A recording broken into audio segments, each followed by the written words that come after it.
Mari kita lanjutkan renungan firman Tuhan, program bagaimana dari kitab Nehemia, Nehemia 5 ayatnya yang ke-6. Nehemia ayatnya 5 ayatnya yang ke-6 saya bacakan untuk setiap kita.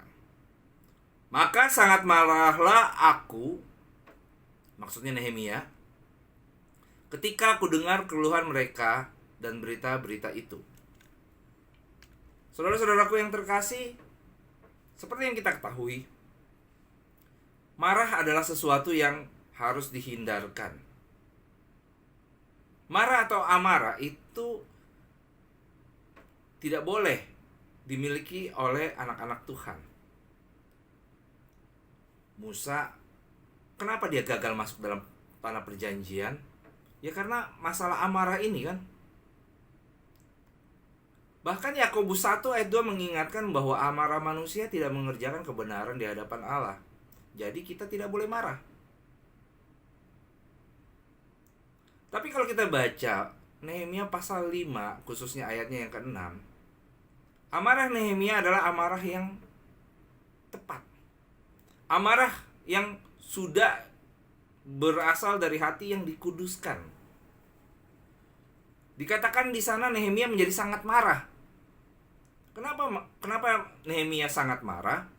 Karena ternyata para pemuka, penguasa, dan pengusaha melakukan praktek rentenir, meminjamkan uang kepada rakyat miskin dengan bunga yang mencekik leher, dan ketika mereka tidak mampu membayar, maka anak-anak laki mereka harus dijadikan budak dan anak perempuan mereka diambil.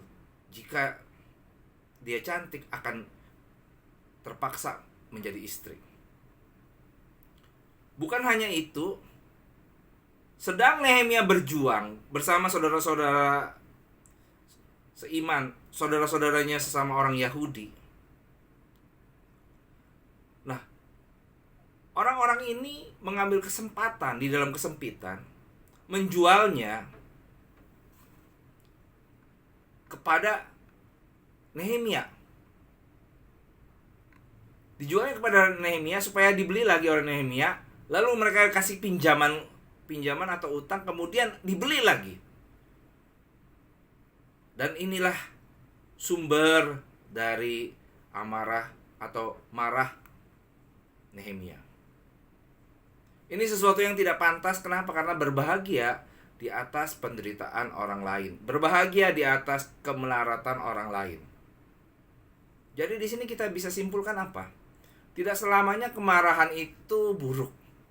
Jika menyangkut kebenaran, jika berbicara tentang keadilan, maka kita harus bereaksi. Oh, kemudian ada orang-orang tertentu yang kemudian tidak mau melakukan apa-apa, tidak mau bereaksi, berdiam diri, dan bersembunyi di balik alasan rohani agar tidak terjadi konflik. Padahal sebenarnya takut.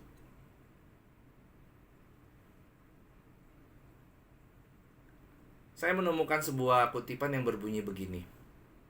Kelaliman akan terus ada, bukan karena banyaknya orang jahat, tetapi karena diamnya orang benar.